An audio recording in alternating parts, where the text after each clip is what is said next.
Somos Aline y Demis y en el capítulo anterior empezamos a hablar un poco sobre uno de los personajes más destacados en la historia del adventismo, que es Ellen White. Tratamos un poco sobre su biografía y algunos de sus libros más importantes, pero como ya decimos, esta señora escribió muchísimo, y hoy vamos a continuar intentando explicar un poco de qué iban los demás libros que ella escribió.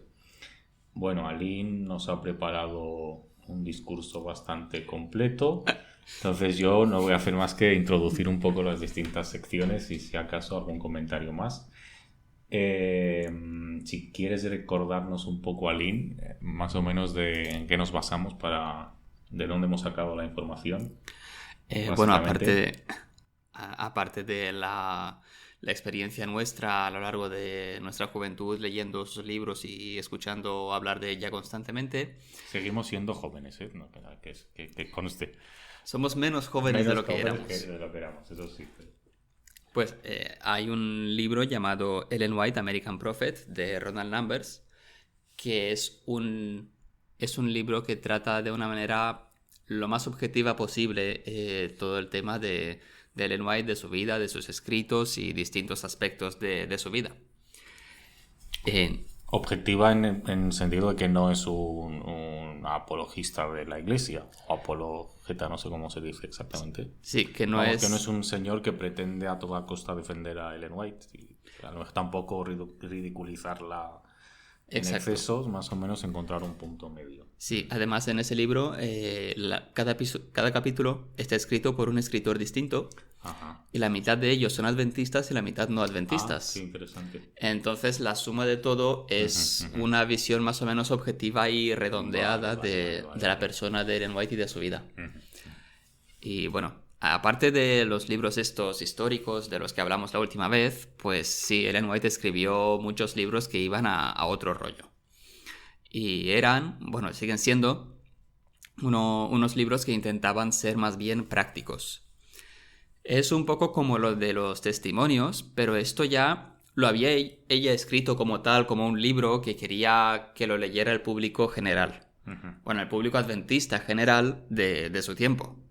Los testimonios iban como personalizados, ¿no? Eran como textos que iban dirigidos, creo que lo hablamos la otra vez. Sí. A una persona, a un caso en concreto. Y que luego alguien lo recopiló, lo fue recopilando y se publicaron como si fuese un libro, pero ella no se puso a escribir, voy a escribir el primer volumen de testimonios, voy a escribir el segundo volumen, sino que alguien después se puso a juntar cartas y cosas para recopilar eso. En fin, decía que ella escribió estos libros para el público adventista de su tiempo, porque, claro, ella en ningún momento pensaba que nosotros íbamos a seguir aquí leyendo sus libros y hablando de ella en 2021. Para ella y para los demás adventistas en el momento, el fin del mundo era algo inminente siempre. Siempre estaba a la vuelta de la esquina. Exacto. Y bueno, hemos dividido esto de los libros prácticos en 3 temas, que son salud, educación y sociedad, y estilo de vida así en general, para todo lo demás.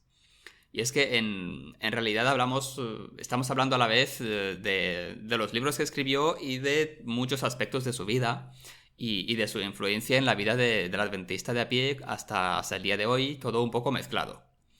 Y todo un poco mezclado, pues claro, porque son cosas que están muy ligadas entre ellas y porque francamente se nos da muy mal esto de separar las cosas y hacer que queden ordenaditas. Bueno, pues vamos a empezar por esa primera categoría, que es la salud, que seguramente sea uno de los aspectos más destacados de la ideología adventista. A ver más o menos qué opinaba Ellen White sobre la salud. Bueno, Ellen White introduce el concepto de reforma pro salud, que significa básicamente que Dios quiere que llevemos un estilo de vida saludable. Esto en principio viene, o al menos así me lo enseñaban de pequeño, de ese texto de Corintios de la Biblia que dice que vuestro cuerpo es el templo del Espíritu Santo. Si habéis escuchado alguna vez eso de que mi cuerpo es un templo, que es muy de muy de persona que va mucho al gym y hace mucho deporte, pues es muy probable que esa frase venga de aquí, de la Biblia. No sé si estaba presente antes. Y precisamente, si mi cuerpo es el templo del Espíritu Santo, entonces tengo el deber de cuidarlo adecuadamente. Creo que se utiliza la expresión esa, si no me equivoco, del latín del mente sana en cuerpo sano o algo así, ¿no? Es más Sí, conocida. que va relacionada. Sí, sí. Que en la iglesia también se utiliza bastante esa frase. Sí, así que bueno, que el vivir de manera sana se convierte en un deber religioso. No es solo algo que estaría bien hacer simplemente para que sea menos probable tener infartos y sufrir en la vejez y tener cáncer o lo que sea, sino que hay que vivir sano porque Dios te lo pide como un deber religioso. Y vamos a ver en qué se traduce esto de vivir de manera sana según Ellen White. Una de las ideas fundamentales en este tema es que para que el cuerpo esté sano, es necesario que el cerebro esté sano. Y para eso la sangre tiene que ser pura, y eso se consigue con una dieta muy cuidada. De ahí que la dieta sea muy importante. Hasta cierto punto esto de tener un cerebro sano y que funcione a tope es el objetivo último de esta reforma pro salud. El vivir mucho y bien y no sufrir enfermedades está guay, vale. Pero eso es un poco secundario, es como un beneficio colateral que, pues, oye, bienvenido sea. Pero lo primordial es tener un cerebro que funcione a tope para poder utilizarlo bien, para tomar las decisiones morales adecuadas en todo momento, resistir las tentaciones, luchar contra el pecado, etc. Exacto. Y es así como estos aspectos de la salud física acaban ligados a la calidad ética de una persona. Como que si no estás viviendo de una manera saludable, no puedes ser buena persona. Vale, y esto se traduce en varios aspectos. Primero estaría uno de los que más se acentúan, que es la alimentación. Sí. Y a ver, como en toda religión que se precie, hay algunas restricciones respecto a lo que se puede comer y lo que no. No sé si hay alguna religión que no tenga restricciones dietéticas. No sabría decírtelo ahora mismo. El cristianismo así convencional no tiene demasiadas. El catolicismo y... Sí, tienen pocas, es verdad. Aparte de algunos ayunos puntuales y tal. No, y yo creo que, bueno, aquí ya haciendo un pequeño paréntesis, el mensaje del Nuevo Testamento va muy en ese sentido. O sea, puede ser. Yo veo que Pablo desprecia mucho todo lo que es... restricciones exacto, dietéticas. Exacto, sí. Pero bueno, el adventismo tiene restricciones dietéticas que en principio surgen de la Biblia, de una lista de animales que Dios prohíbe comer, y ese es el punto de comienzo, Levítico 11. Así que llame la atención para un público que nos esté escuchando en España, si es que nos escucha alguien, claro, es que Levítico 11 prohíbe comer cerdo, conejo, cualquier cosa que venga del mar y que no sea un pez estándar con sus escamas y sus aletas, así que nada de gambas, nada de marisco. Y esto se toma en serio por la mayoría de los adventistas. Así como curiosidad, también está prohibido comer cisnes. Son cisnes, espero, no me confundo de pájaro, ¿no? Eran cisnes. Creo que sí. En cuanto a las aves, es bastante confuso porque... va enumerando cosas y sí, y el texto ofrece unas características que a veces son difíciles de identificar. Sobre las patas, si están del todo separadas como las gallinas o si tienen esa especie de aletas. Más o menos esa es la distinción principal y no siempre es fácil decidir qué pájaro encaja o no dentro de cada categoría. Los judíos también tienen su tralla al respecto, ¿no?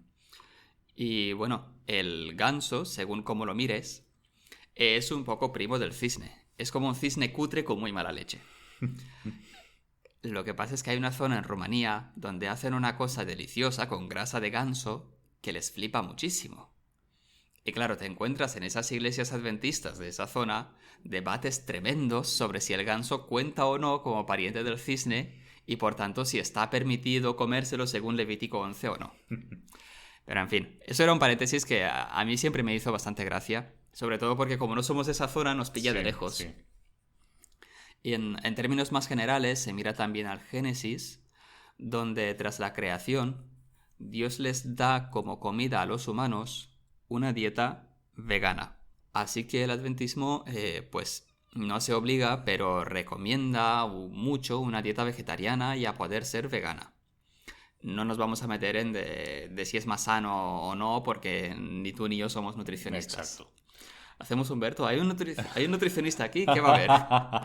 A mí me llama la atención porque solo desde el Génesis hasta el Levítico hay como 3 discursos diferentes sobre qué es lo que se debe o no comer. En el Génesis primero solo se comen fruta y árboles que den fruto y semillas y tal. Luego en Génesis 9, después del diluvio, Dios dice que pueden comer lo que sea. Luego en Levítico 11 ya pone ciertas restricciones. Y es un poco arbitrario elegir cuál de estas dietas es la que Dios realmente quiere que tengamos. Pues sí, y bueno, aparte de eso, Ellen White aconseja evitar ciertas combinaciones, como por ejemplo huevo, azúcar y leche. Que es lo más delicioso que puede existir. ¿A que sí? Eso es mortal. Yo creo que eso es un gran componente en su juicio de qué va a prohibir y qué no, y qué va a desaconsejar. Cuanto más delicioso, menos probable es que Ellen White esté de acuerdo. Pero eso no le pasa solo a ella, o sea, a los Sí. nutricionistas en general. También, Da la casualidad que lo bueno no suele ser precisamente lo más sano. eso es verdad. No es exclusivo a ella. Sí. Bueno, también se prohíbe el té y el café, aunque en España y en muchos países occidentales no se hace mucho caso de esa prohibición. Sí. Se prohíbe tomar alcohol, fumar, drogarse, y eso sí que se toma bastante en serio. Creo que lo del tabaco es lo que más... Sí, es de las cosas más Incluso serias. con el alcohol a lo mejor se puede hacer poco, pero alguna vez, pero el tabaco sí que es... Ujú. A eso no se hace ninguna Sí, excepción. que bueno, fue un gran acierto en realidad. Sí, totalmente. O sea, eso es un punto a favor. Y bueno, esto de la reforma pro salud empieza en 1863, cuando ella tiene una visión y tal, pero ella personalmente no es hasta los 1890 cuando se hace personalmente vegetariana. Y creo que esto influye mucho en esa opcionalidad del vegetarianismo, que queda solo como algo, pues mira, que es recomendable, es deseable, y si puedes, si te viene bien, pues hazlo, por favor. Aparte del tema de la alimentación, ¿qué más nos puedes decir sobre la salud? ¿Qué otros aspectos tendríamos que tener en cuenta? ¿O tiene ella en cuenta en sus escritos?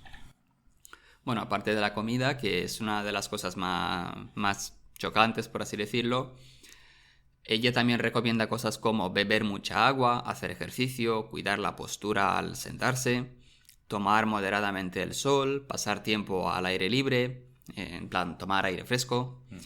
Y estas son cosas que estaban presentes en ese etos puritanos en el que vivían los adventistas. Sobre todo estaban presentes en el metodismo, donde había crecido Ellen White. Y además son cosas que han envejecido muy bien. Ahora mismo, cualquier médico que se precie y que te quiera un poquito, te dirá que hagas estas cosas para cuidar de tu salud.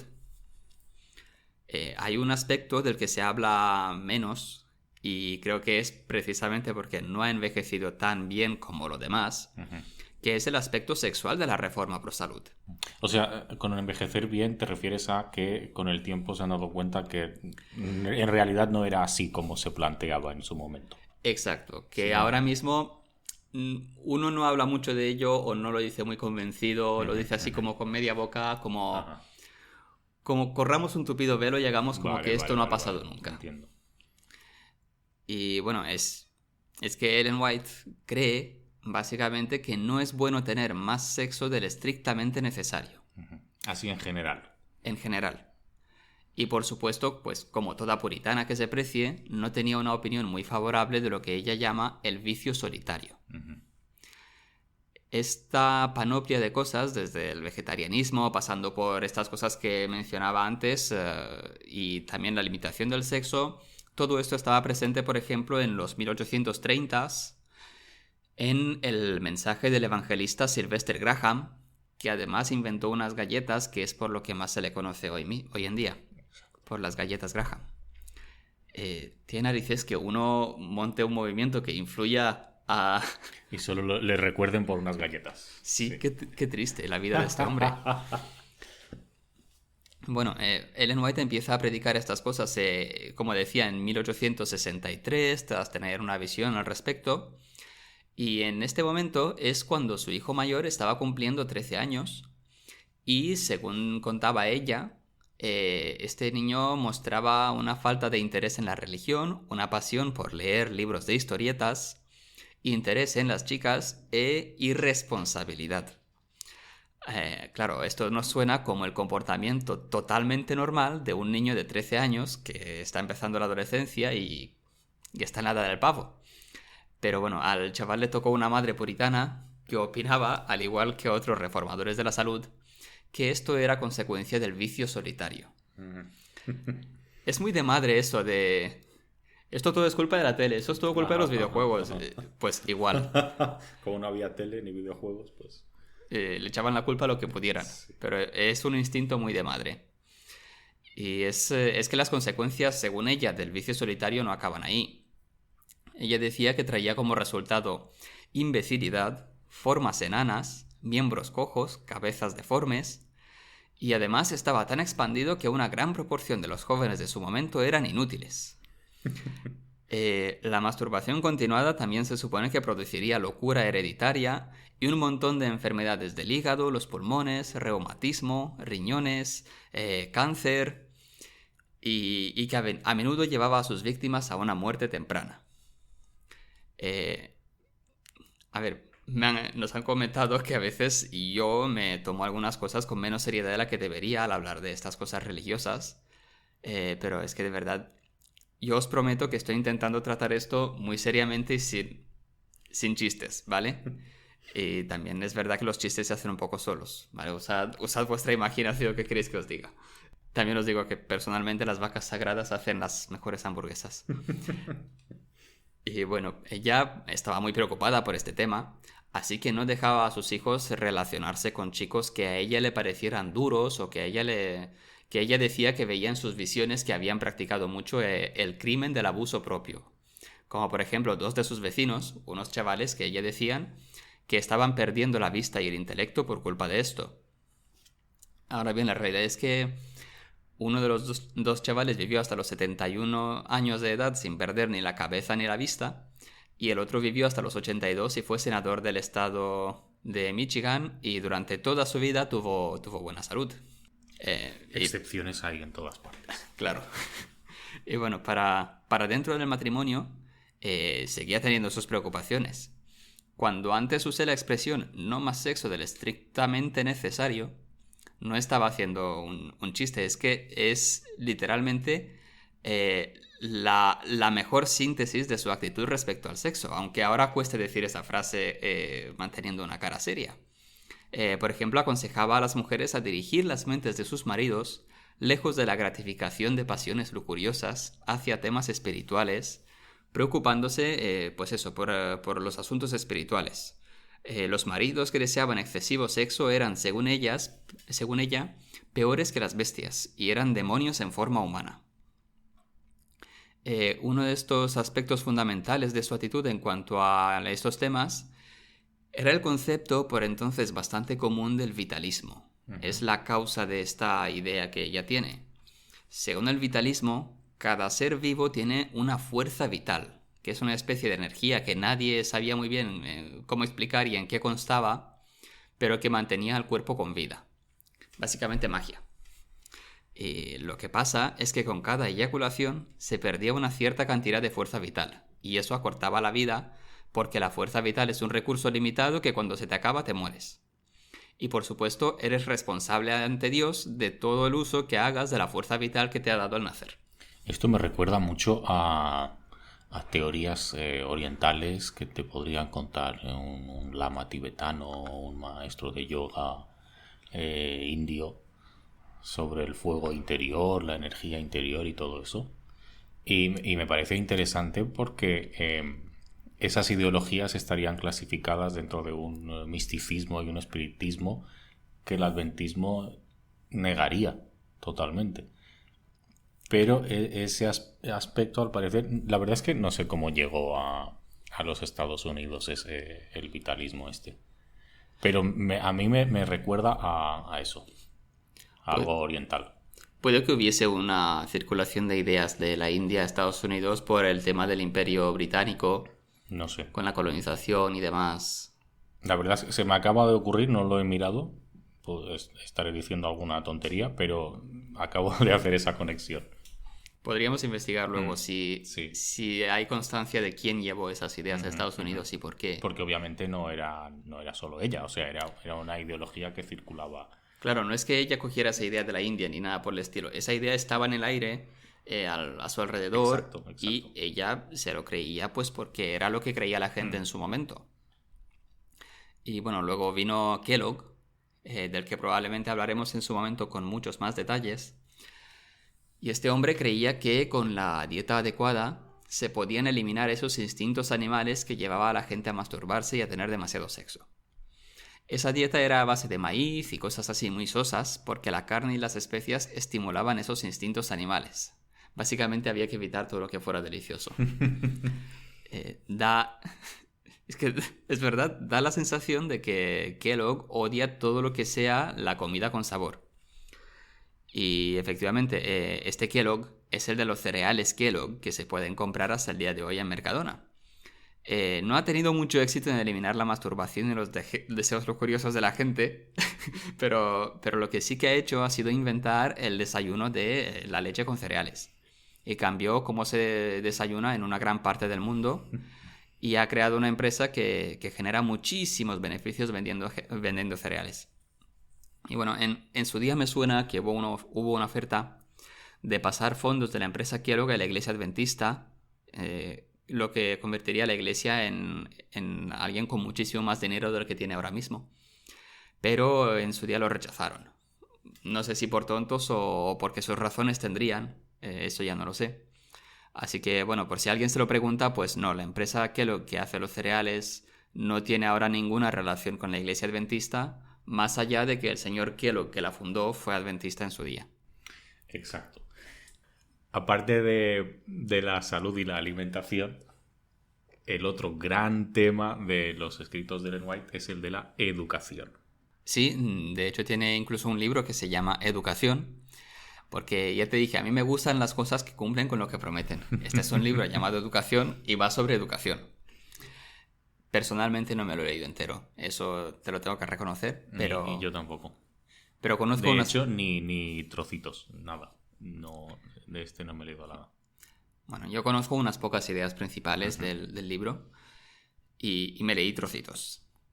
La que probablemente es la idea clave de la concepción de Ellen White sobre la educación es la idea de una educación multilateral o holística. Es decir, que no es fan de una educación que se centra en estar en clase sentado escuchando a un profesor que te cuenta cosas muy especializadas, sino que promueve que el alumno, aparte de aprender cosas con la mente, aprenda a hacer tareas y cosas con el cuerpo, desarrolle un estilo de vida sano y equilibrado, según los consejos de salud de los que hemos hablado hasta ahora, y según aspectos del estilo de vida cristiano de los que hablaremos luego, si nos da tiempo. Sí. Esto significa que el alumno tiene que aprender no solo cosas de los libros, sino que tiene que aprender a hacer ejercicio, a plantar y cultivar cosas, a lo mejor algo de carpintería o algún trabajo manual, a limpiar, a tener un buen comportamiento de buen cristiano, a desarrollar una cierta manera de ser y todo eso. Estas ideas en sí tampoco eran una novedad absoluta. Igual que con sus consejos sobre salud, pues había ya iniciativas en el siglo XIX que estaban en marcha, precisamente porque era el momento necesario, dada la situación de la educación pública en el momento. Si recordamos el episodio del contexto histórico, Exacto, que nos contaba Demis lo de la educación. Sí. Y bueno, lo que sí es muy relevante es que Ellen White impulsó la creación de muchas instituciones, sobre todo hospitales y escuelas. Así que hoy en día la Iglesia Adventista tiene alrededor del mundo unas 7.000 o 8.000 escuelas y unos 170 hospitales y sanatorios. Yo creo que lo llamativo de esto es que normalmente las comunidades adventistas suelen ser bastante pequeñas. Sí.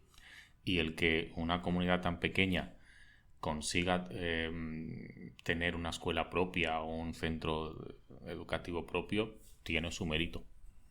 En general, hay zonas donde la población está más concentrada, pero en general suelen ser comunidades bastante pequeñas.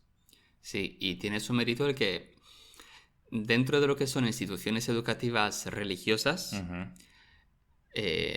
las hay bastante peores, o sea, se puede hacer mucho peor. Uh-huh. No es que sean la excelencia personificada, Exacto. pero son bastante decentes, no son tan orientadas a indoctrinar Exacto. como... O sea, apuestan bastante por una educación convencional. Sí. No se parecen demasiado a lo que Ellen White pretendía No, que fuera. No no. plantan cosas, ni se hace carpintería, ni... No. Sí. Bueno, Que nosotros sepamos, a lo mejor hay algún centro por ahí, Hay- pero... aquí en España, en Sagunto, sí que tienen alguna cosilla con los niños, sobre todo con los más pequeños. Ah, sí. Uh-huh. Sí, de un huertito. Ah, sí, Donde yo tienen unas me acuerdo plantitas. también, es verdad, sí. Sí, yo estuve allí un curso. Sí, es verdad, Sí. había un huerto, sí. Que mira, está guay, está chulo, ¿sabes? Como actividad extraescolar para los niños de, pues plantamos cositas en el huerto y las Sí, regamos sí. todas las semanas. Sí. Pero vamos, la idea es esa, que no son unos centros de adoctrinamiento, son escuelas normales. Sí. Y donde, de hecho, suele haber muchos más niños no adventistas que adventistas. Precisamente por el hecho de la comunidad es pequeña. Sí, también. Y bueno, así quería mencionar que uno de los hospitales más famosos y grandes adventistas es el de Loma Linda. Loma Linda es una ciudad en Estados Es Unidos. un mito casi, ¿no? Loma Linda. Sí. ¿En qué la sitio de iglesia. Estados Unidos estaba? Ya no me acuerdo. En California. ¿En California? Creo que está en el estado de California, mira, ahora mismo. Bueno, da igual. Está por ahí en Estados Unidos. En Gringolandia. Y es uno de esas pequeñas regiones del mundo llamadas zonas azules, donde la esperanza de vida media es superior a los 100 años. Otras zonas azules son la isla de Cerdeña, creo que era. Sí, no sé si era Córcega o Cerdeña, era una zona azul. Hay una pequeña isla en Japón que también es una zona azul. Zonas azules, ¿cuáles eran? Hunza, Sí, esa era la primera. de Pakistán. Sí, Cerdeña en Italia, la isla de Okinawa en Japón, Loma Linda en California, la península de Nicoya en Costa Rica y Ikaria, una isla de Grecia cerca de la costa turca. Mira, otra cosilla que ya hemos comentado. Vamos a continuar ahora con temas así más genéricos sobre el estilo de vida, sobre el ocio y cosas en general.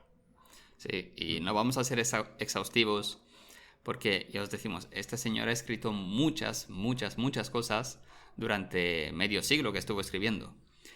Y si hacemos esto demasiado largo, pues lo vais a dejar a medias. Sí, no.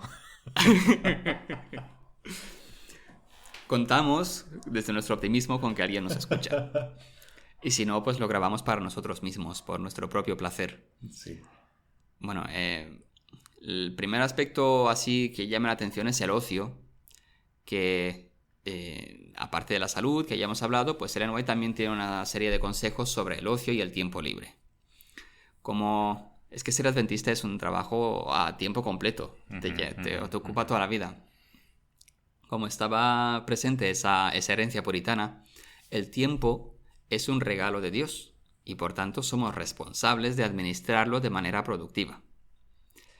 Como trabajar todas las horas que uno está despierto es casi una manera de suicidarse, ella recomienda tener tiempos de descanso y de relax. Pero no dedicar tiempo a perseguir cosas inútiles, es decir, no dedicar tiempo a lo que nosotros llamaríamos ocio. Esto implica, por ejemplo, evitar completamente todo deporte organizado o competición. Explícitamente ella habla contra el fútbol que estaban haciendo en ese momento y lo estaban inventando. Me imagino que el americano, pero no estoy 100% seguro. Ni idea.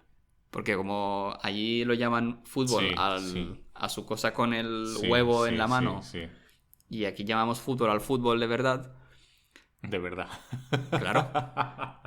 Además, ella habla contra el juego de damas, el ajedrez, los juegos de cartas Bueno, los juegos de azar, por supuesto. Exacto. Hay algunos adventistas muy conservadores, sobre todo en Rumanía, que se toman esto muy en serio y lo practican, pero la mayoría de los adventistas, sobre todo aquí en España, ni caso. Aquí en España sospecho que muchos adventistas ni siquiera saben que ella dice estas cosas. Y bueno, en cuanto a otras formas de ocio, ella tampoco tenía una visión muy favorable. Leer está bien, pero nunca obras de ficción. Uh-huh. Esto probablemente tenga que ver con su pasado metodista, donde también miraban con mucha sospecha el tema de la ficción. Lo del deporte creo que está muy superado. Sí. Si hay algo que se ignora totalmente, como decías, es Sí. De hecho, hoy se incentiva. Sí. Se ve como algo bueno, ¿no? Y a veces se menciona lo de la competitividad, pero muy de pasada. Aquí en España, la organización adventista a nivel nacional organiza como campeonatos, ¿no? Amateur así, sí, de voleibol y de fútbol, con todos los jóvenes adventistas de España que quieran. Sí, sí. Tampoco hay ninguna recompensa económica, ¿sabes? Les dan un trofeo así de... Exacto. Y es una forma de socializar y sí, está... es sobre todo una forma de socializar y conocer gente. Y bueno, es divertido, se lo pasa bien uno. Bueno, volviendo al tema de la ficción, hay una serie de razones que ella da por las que considera que la ficción está mal.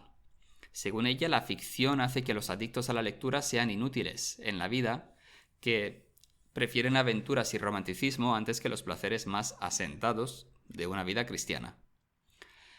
Segundo, supone peligros para la salud física y mental. Pensaba que se te podía llenar la memoria de cosas inútiles y luego no podías razonar bien las cosas.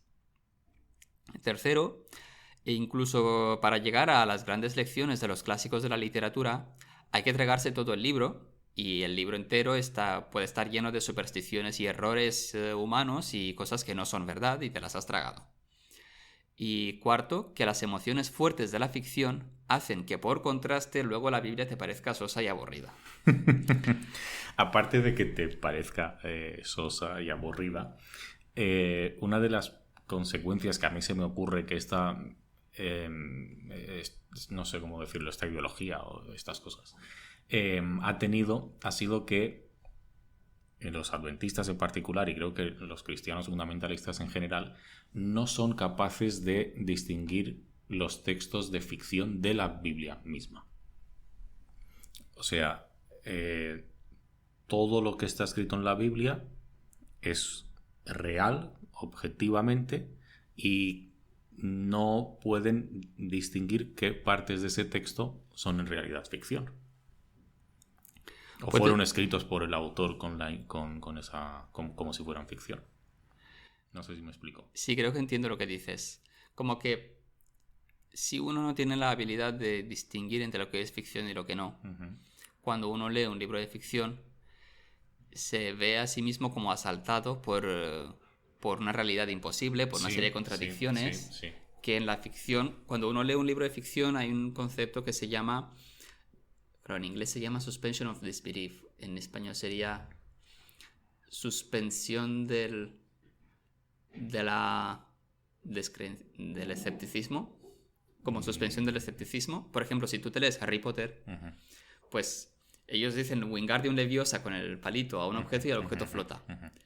En el mundo real empezarías a ponerles pegas de eso es imposible por esto, por lo otro. Pero en el mundo de Harry Potter, la idea, sí. Tú dices, pues estas son las reglas de este mundo de Harry Potter, que son las reglas que operan dentro del libro y no me las cuestiono. Sí, entiendo.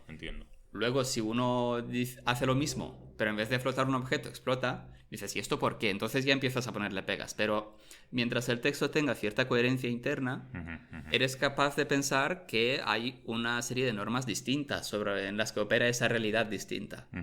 Pero si no sabes aplicar ese concepto, entonces tienes constantemente esa sensación de que algo no cuadra. Vuelvo un poco a lo de antes. Cuando uno lee ficción, al leer la Biblia, empieza a ver los patrones. Exactamente. Exacto. Sí. Sí, algún día contaremos lo del héroe de las 1000 caras de Joseph Campbell y demás. y los patrones de las historias que los humanos contamos y demás. Bueno, volviendo un poco a esto de Ellen White, esta visión negativa que ella tiene de los libros de ficción se extiende, por supuesto, al teatro y a gran parte del arte en general. Y para que no parezca que somos demasiado críticos, esto era una reacción bastante normal en sus tiempos, ¿vale? Porque en ese momento había un boom de la industria de la publicación y se sacaban como churros historietas de muy mala calidad sobre todo para el público pobre. Y eran básicamente las telenovelas de la época. Estas cosas sí que han arraigado bastante en el adventismo, sobre todo en el más conservador. Uh-huh. Yo recuerdo cuando era pequeño en mi pueblo de Rumanía que los adultos jugaban bastante, ¿vale? A veces más de lo razonable al fútbol, pero solo escuchaba rumores de que alguien había ido a escondidas al cine. Uh-huh, uh-huh. Ahora ya casi todo el mundo va al cine, pero los más reaccionarios siguen sin ir al cine. Mis padres creo que no han ido nunca al cine. Bueno, habrán ido cuando eran jóvenes, pero ahora no. Mi padre sobre todo. Y bueno, siguen, por supuesto, sin leer obras de ficción. Y algunos los hay que jamás miran la tele incluso. Pero muy poquitos, sí. Sí, muy poquitos. Yo no sé si lo habré mencionado alguna vez, pero crecí en una rama del adventismo, que en algún momento hablaremos de ello cuando llegue el momento, que se caracterizan por ser bastante más conservadores, y una de las cosas que les distinguía, por lo menos en esa época, ahora ya no, es que no teníamos tele en casa. O sea, era como comer cerdo. O sea, cerdo no, porque aparte éramos vegetarianos. Pero era un tabú enorme. Eso sí, no había nada que a mí me gustara más de pequeño que ver la tele. Entonces yo pues iba a las casas de mis amigos, de los vecinos, y ahí veía la tele, pero siempre con muchísimo remordimiento. Mucho remordimiento. Qué tiempos. Yo me acuerdo también que en Rumanía, cuando era pequeño, en la iglesia adventista, se demonizaba mucho la televisión y los males de la televisión. Y hablando de lo que has mencionado antes, el argumento es que no es verdad. Es pecado porque lo que te muestran ahí no es verdad. Hablando de lo de la ficción. Sí. Sí. Y el otro argumento era precisamente el desperdicio de tiempo. También. El tiempo tiene que ser aplicado para desarrollar tu carácter, para obedecer mejor a Dios y para evangelizar a otros contándoles lo que sabes acerca de Dios. Que tiene un cierto trasfondo positivo. O sea, puedes dejar que un niño pierda todo el tiempo viendo televisión. Sí, cierto. Pero otra cosa es que se lo prohíbas así de una forma tan radical y absoluta. Sí, a mí me parece que son uno de los aspectos menos sanos de ese paradigma educativo, porque un niño necesita historietas. Y esto se lo he escuchado decir a psicólogos, que cuando un niño, si le cuentas a un niño historias, cuentos, hay momentos que el niño se obsesiona con una peli o con un cuento y quiere ver la misma peli en bucle 1000 veces. Y dices, ¿pero qué le pasa? Si ya la has visto 100 veces, te la sabes de memoria.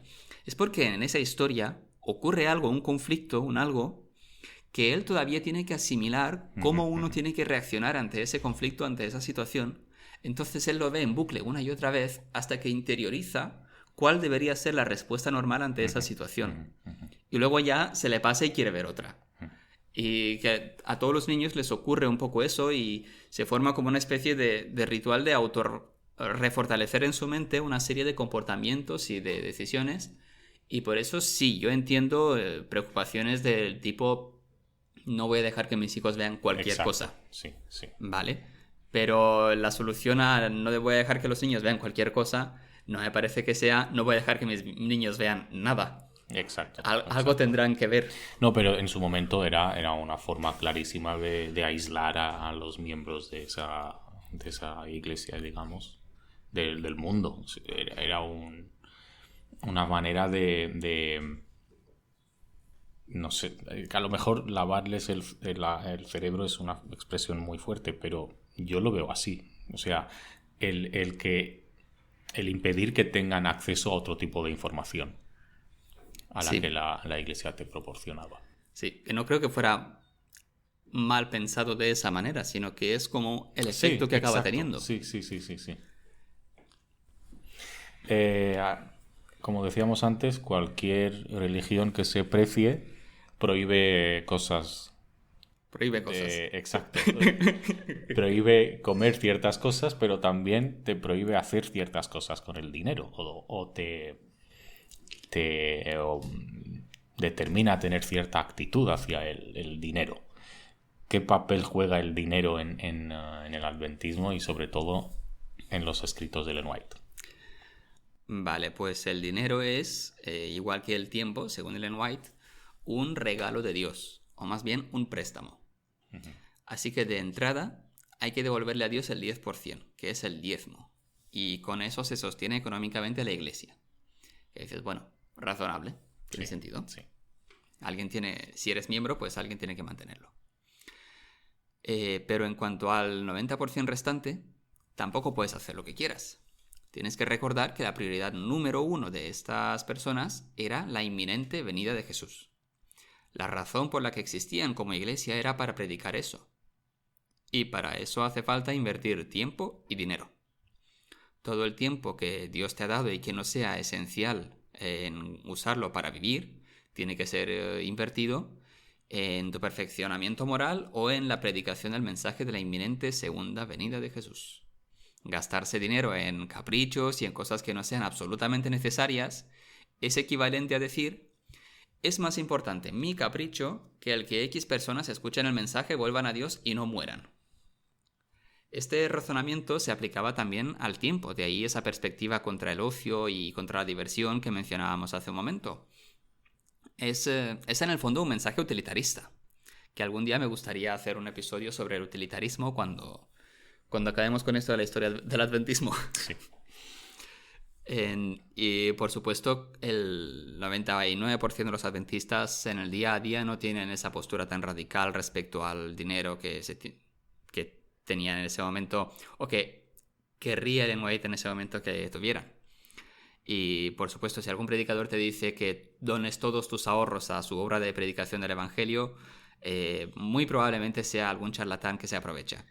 Pero los hay pocos, y la Iglesia como institución, eso sí que es apreciable, no pide nunca nada así y suelen repudiar enseguida a ese tipo de charlatanes. Exacto, sí.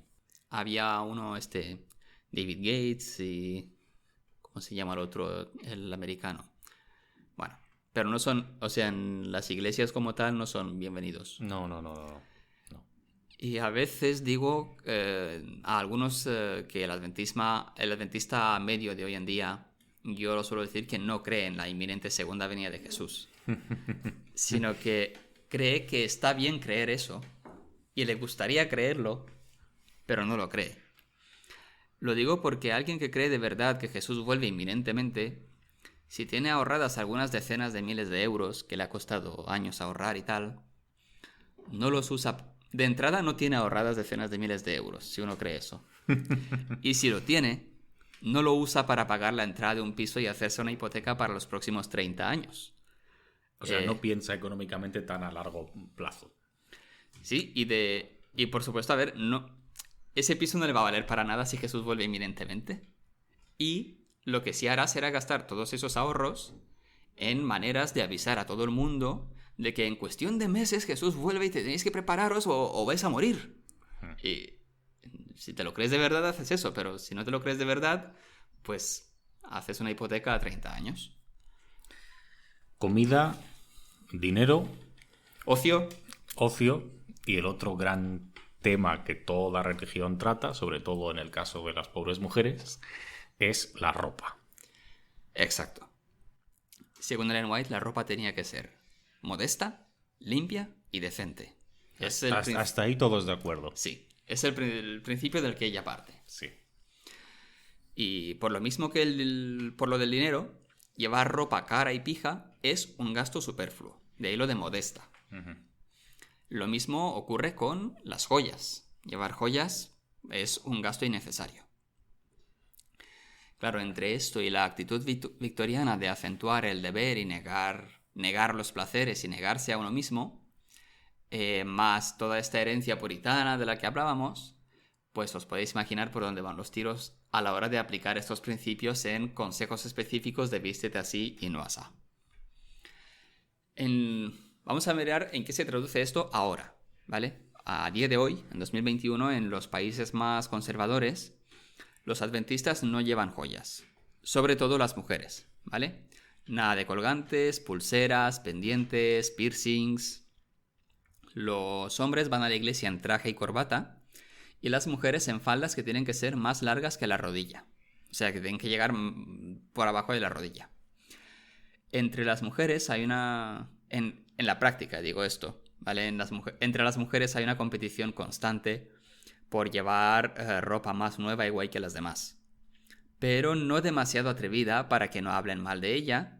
Y hay mucho cuchicheo y envidia y hipocresía y ¿has visto con qué se ha vestido esta? ¿Y has visto con qué...? En fin, los hombres suelen hacer lo mismo pero con cosas que no son tradicionalmente joyas.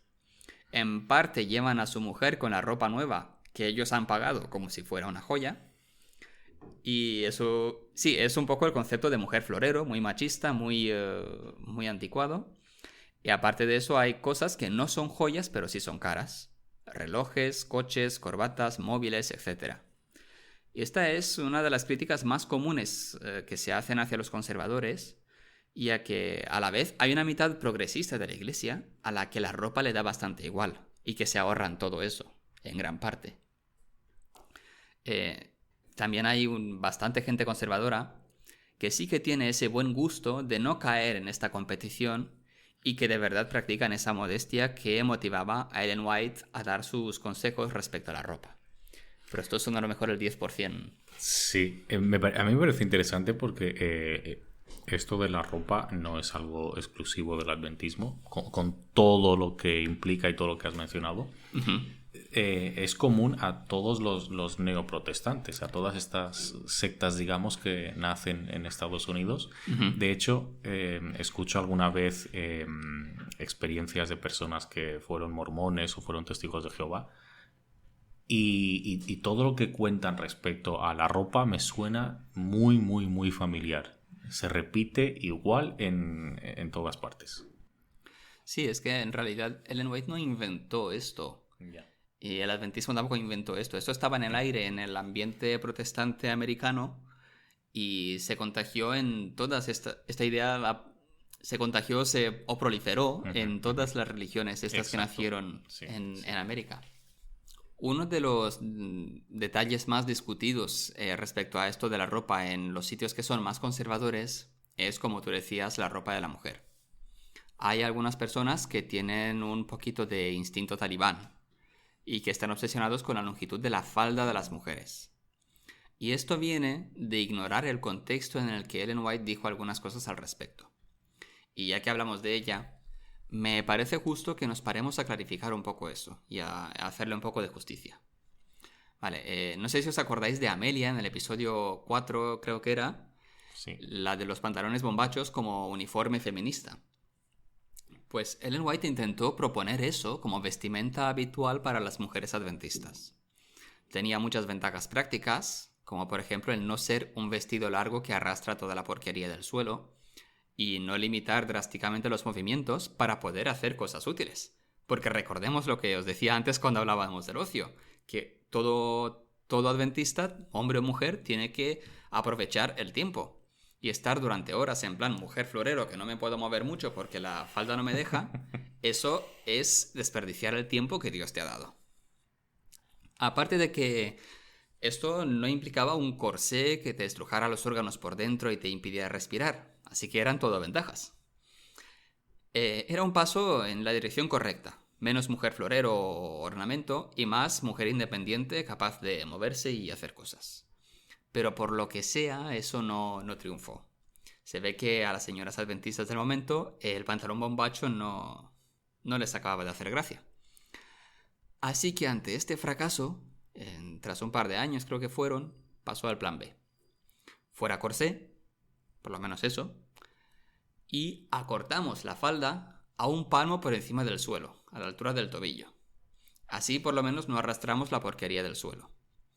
Y es precisamente esta afirmación que ella hace, muy práctica y con mucho sentido común en su momento, la que es tomada fuera de contexto por muchos para decirles que a las mujeres que se tienen que poner las faldas largas hasta el tobillo y que según me comentan, yo no entiendo mucho de esto, pero me comentan que esas faldas son un pecado contra la moda, pero como yo no sé de eso no me pronuncio al respecto. Igual que lo serían los pantalones bombachos en su momento.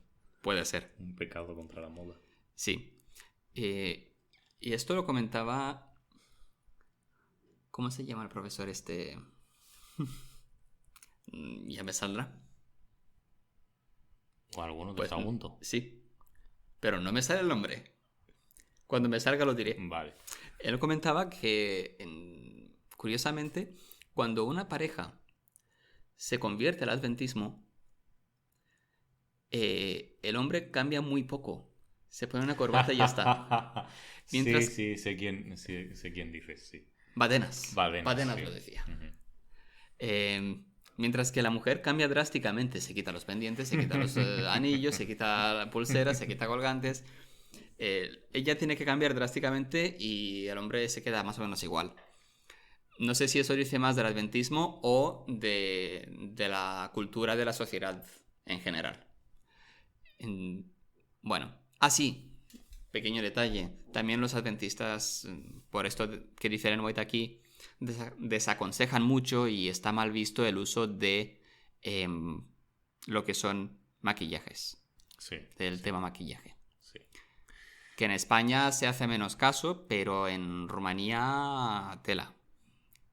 Bueno, hoy en día no sé. Ahora no sé si ha cambiado mucho, pero cuando yo era pequeño eso era... La iglesia en la que nosotros crecimos en los 90 ya no existe prácticamente en muchos aspectos. Puede ser. Bueno, dejando de lado salud, alimentación, dinero y tal, vamos a tratar un poco otro aspecto más genérico, menos religioso, pero también presente en los escritos de Ellen White, que es el de la ciencia. ¿Cómo se relacionaba Ellen White con la ciencia en sus escritos? Sí, esto es importante porque Ellen White ha tenido mucha influencia dentro del adventismo en la percepción de la ciencia. Ella creía que la ciencia verdadera, la ciencia bien hecha, descubre la obra de Dios y está en perfecta armonía con la Biblia. Esa era la premisa de la que ella parte. Y que sigue teniendo bastante peso. En el adventismo, sí. Hoy en día. Sí. Pero claro, ¿qué está ocurriendo justamente cuando ella está viviendo y escribiendo cosas? Pues lo que ocurre, por supuesto, es Charles Darwin.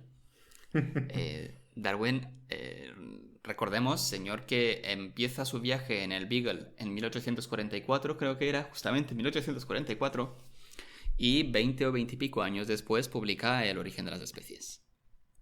Después de haberle dado él personalmente 1001 vueltas al asunto antes de publicarlo. Y bueno, Darwin es muy relevante en el contexto adventista, más que en el de los demás cristianos, por una razón muy sencilla. Los adventistas son adventistas del séptimo día. Lo de séptimo día viene de que guardan el sábado, el séptimo día, como día de reposo, tal y como manda el cuarto mandamiento, porque en 6 días creó Dios el mundo y al séptimo día descansó y por eso santificó y bendijo el séptimo día. Y por eso nos ordena guardarlo como día de reposo. Al menos eso dice Éxodo 20 y ya hemos pasado por estos textos en lo del sábado 1 o 2. O sea que para un adventista hay otra razón de peso más que para otro cristiano fundamentalista para tomarse Génesis al pie de la letra. Exacto. Porque si el Génesis no es literalmente cierto, si el planeta tiene una historia mucho más larga y la vida ha evolucionado paulatinamente a lo largo de millones de años, entonces ¿cómo queda lo de que en 6 días creó Dios todo y descansó al séptimo? La santidad del sábado solo tiene sentido si Dios creó el mundo literalmente en 6 días y descansó al séptimo. Eso si quieres tomarte la Biblia literalmente. Exacto. Le puedes dar las vueltas que quieras, pero en principio... Sí, y claro, Darwin, por tanto, contradice la Biblia, así que según Ellen White, lo de Darwin no es ciencia de verdad. Esto es muy importante de entender, cuál es la causa y cuál es el efecto. A ver, no es que los adventistas leyeran a Darwin, luego leyeran el Génesis, estudiaran las pruebas y decidieran que la Biblia presenta una hipótesis que explica mejor las pruebas y después en consecuencia entendieran que por tanto es importante guardar el sábado. Es al revés. Ellos ya habían leído la Biblia, habían entendido que la Biblia internamente te pide guardar el sábado y en consecuencia se oponían a Darwin. Los fósiles, los sedimentos, la biología, etc., no jugaban ningún papel en esta decisión. Es una decisión a priori de que esto es lo que yo creo y las pruebas, pues, Dios proveerá. ¿Sabes? Las pruebas me dan igual. Me da igual qué es lo que tú encuentres cuando cabes. Exacto. Esto es muy importante porque en el momento en el que Darwin habla, casi todos los demás cristianos estaban más que dispuestos a aceptar una interpretación, digamos, muy flexible del Génesis para acomodar los nuevos descubrimientos científicos. Pero los adventistas no, por todo esto que os decíamos hace un momento.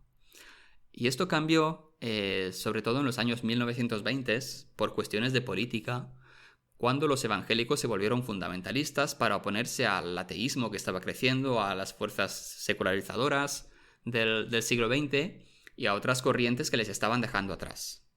Y por supuesto, la revolución rusa, el comunismo, ateísmo, bla, bla, bla, se les mezclaba todo en la mente, era un batiburrillo tremendo. Comunismo, evolucionismo. Por supuesto. Socialismo, era todo lo mismo. Sí. Ateísmo. Y fue en este contexto que un profesor de instituto llamado George McGrady Price, que era un adventista que había leído mucho a Ellen White, escribe un libro sobre una, entre comillas, nueva geología que intenta explicarlo todo mediante el diluvio. Y coincide que justo entonces, a finales de los años 20, sus ideas son adoptadas por cada vez más evangélicos fundamentalistas. O sea que fue un adventista. Sí. Vaya. Y fue más tarde, en los años 50, cuando alguien recicla sus ideas, dando lugar al creacionismo moderno tal y como lo conocemos hoy en día. Por eso siempre que preguntas a un creacionista te dice, por el diluvio. Sí. ¿Por qué tal? Por el diluvio.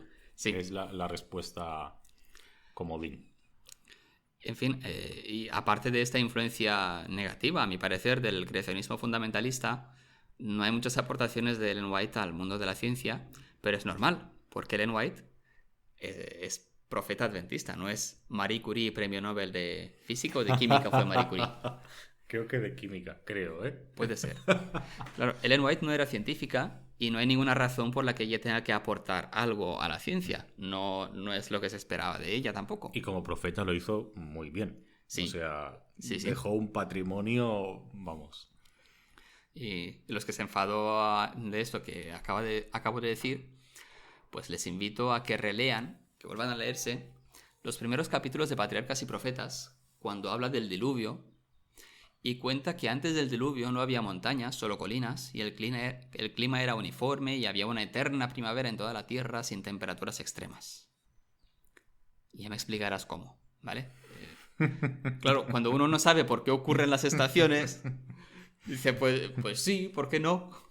Pero cuando uno sabe que eso es... Las estaciones ocurren porque la Tierra gira alrededor del Sol con un ángulo de... Sí. La Tierra seguía girando alrededor del Sol. Bueno, después del diluvio, Dios remueve la Tierra, en plan, la mezcla, para enterrar los cadáveres de todo lo que ha muerto en el diluvio, dando lugar a las montañas y demás accidentes geográficos, y los cuerpos enterrados de todos los animales y demás que han muerto en el diluvio forman debajo de la Tierra el carbón. Todavía no se había inventado el petróleo, entonces ella no habla del petróleo. Y este carbón se quema bajo tierra, sin oxígeno, porque todavía no se había descubierto el oxígeno, pero se quema bajo tierra. Y al quemarse produce a veces terremotos y erupciones volcánicas. Interesante. ¿Acierta en algo de todo esto? Pues no, ni de lejos. Pero es que no pasa nada. A ver, esto les pasa a todos los profetas. Y si uno es creyente, pues a estas alturas debería ser capaz de diferenciar entre las expectativas que uno tiene de un profeta y de un científico. Que ahí está la cuestión. O sea, no se trata de ridiculizar a Ellen White como una ignorante, sino de cuestionarse el que algunas personas hoy en día se tomen al pie de la letra lo que ella dijo. El problema es ese, que si uno se toma estas cosas que ella decía al pie de la letra y exige que los científicos, y además dice, ¿no? Si los científicos fueran honestos, encontrarían lo que Ellen White cuenta. Pues no. Ella escribía en su contexto con la información que tenía a su disposición, y ya hemos hablado en el capítulo anterior de cómo conseguía la información que para ella era lo más reciente a la que podía tener acceso, y en base a eso construía su interpretación del mundo, intentando pues darle un poco de sentido y de guía a su comunidad. Para nada podemos tener esa expectativa de que ella sea precisa históricamente o sobre todo científicamente. Seguramente si escribiera hoy en día utilizaría el relativismo. La relatividad de Einstein. Eso. Lo que pasa es que hoy en día se ha complicado tanto todo que con 3 clases primarias no sé yo lo mucho que se puede entender todo eso. Porque yo no lo entiendo. Y creo que en gran parte uno le hace un desfavor a Ellen White, le hace un muy flaco favor, interpretándola de esa manera súper literal, porque es decir estas cosas que os acabo de contar, y cualquiera que haya atendido en clase de geología en la ESO, y ahora hablamos de expertos en el tema, se van a reír en tu cara, porque el mundo no funciona así. Entonces uno tiene que asumir que un profeta es experto, entre comillas, en su terreno, que es el terreno religioso, pero no exigirle que sea profundamente preciso y te diga de antemano lo que la ciencia va a descubrir. Exacto. Lo vamos a dejar aquí ya. De Ellen White hablamos antes de hacer estos capítulos y seguiremos hablando mucho de ella a partir de ahora porque, en fin, el adventismo y Ellen White son inseparables. Y nada, vamos a dejarlo aquí. Seguiremos con el próximo capítulo. No estoy seguro de lo que vayamos a hablar, pero creo que toca algo sobre el contexto histórico. Un nuevo capítulo de contexto histórico creo que toca. Sí, porque ya nos hemos movido 20 o 30 años hacia lo tonto. Sí. Hemos avanzado un poquito, aunque parezca que no. Así que nada, gracias por escucharnos y hasta la próxima. Adiós.